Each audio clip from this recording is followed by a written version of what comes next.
Hello everyone, today we are going to determine the internal resistance of a cell. We have drawn the primary circuit across a potentiometer. As you know, while doing comparison of EMFs of two primary cells, I had explained how to make the primary circuit. Now, as in the diagram, the potentiometer has 4 turns. So this potentiometer is of length 4 meters. So between A and C terminals of this entire length of the potentiometer, we have to make a primary circuit. From point A, the positive terminal of the driver cell will be connected. Further, it will be connected to an ammeter, a one-way key and a rheostat. This circuit is same as we made to compare the EMFs of two primary cells. Now, to determine the internal resistance of a cell, we have to connect a cell whose internal resistance to be determined such that the positive terminal of the cell is to be connected from the point A. Now, across this cell in parallel, we have to connect a resistance box through a one-way key. This has to be connected in parallel with the cell whose EMF E has to be determined. This parallel combination is to be connected to a high resistance box.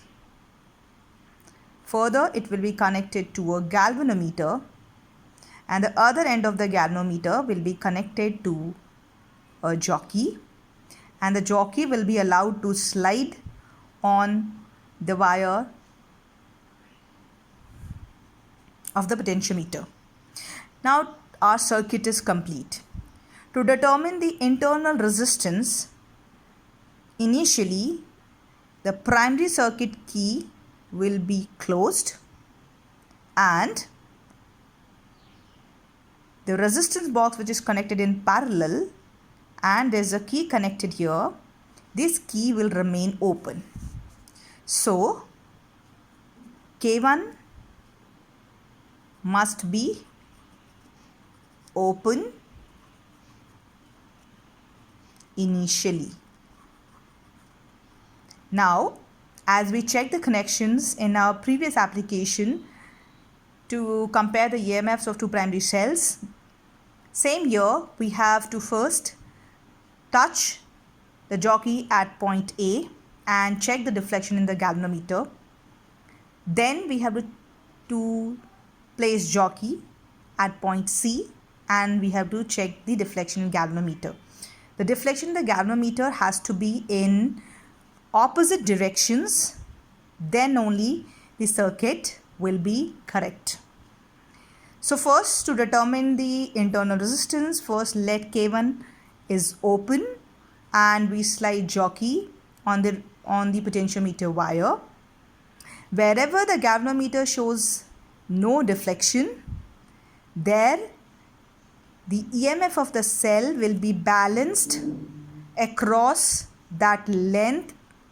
So we will write here the EMF of the cell when K1 is open, and suppose for L1 length, EMF of the cell galvanometer shows no deflection, then EMF of the cell will be equal to the potential difference across this length, AJ length of this wire, which will be equals to KL1, as we have learnt that the potential difference across a given wire for a given current flowing through it is directly proportional to the length of the wire.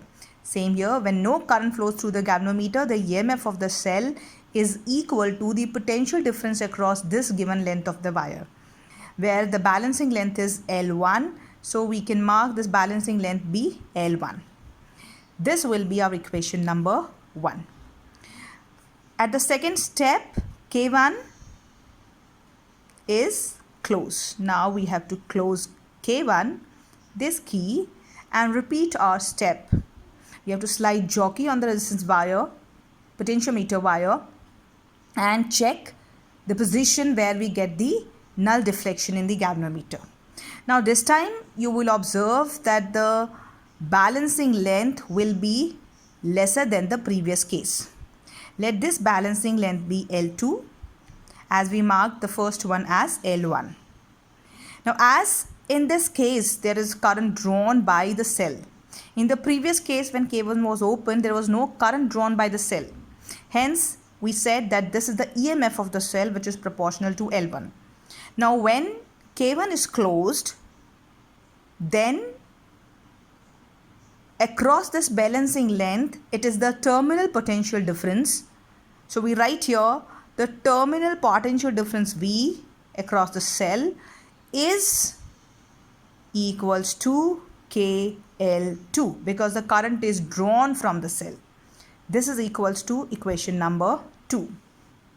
On dividing 1 and 2, we will get E by V is equals to L1 by L2. Equation number 3.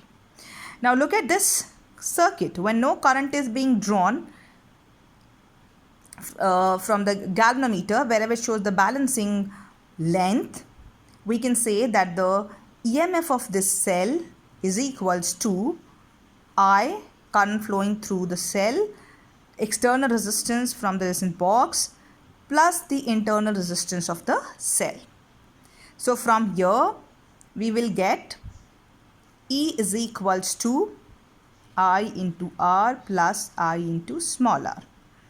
I into capital R, this factor is our potential difference. So we can write this as V plus IR. Further, if we solve this, we will get the internal resistance will come out to be E by V minus 1 into capital R. Capital R be the external resistance. This expression E by V, look at here, E upon V is equals to L1 by L2, which we are going to put in our this equation. So we are going to get the internal resistance of the given cell is equals to L1 by L2 minus 1 into the external resistance. The external resistance is the resistance from the resistance box, which is connected in parallel with the cell. So knowing the value of L1, L2 and the resistance which is connected in parallel with the cell, we can determine the internal resistance of the cell. Thank you.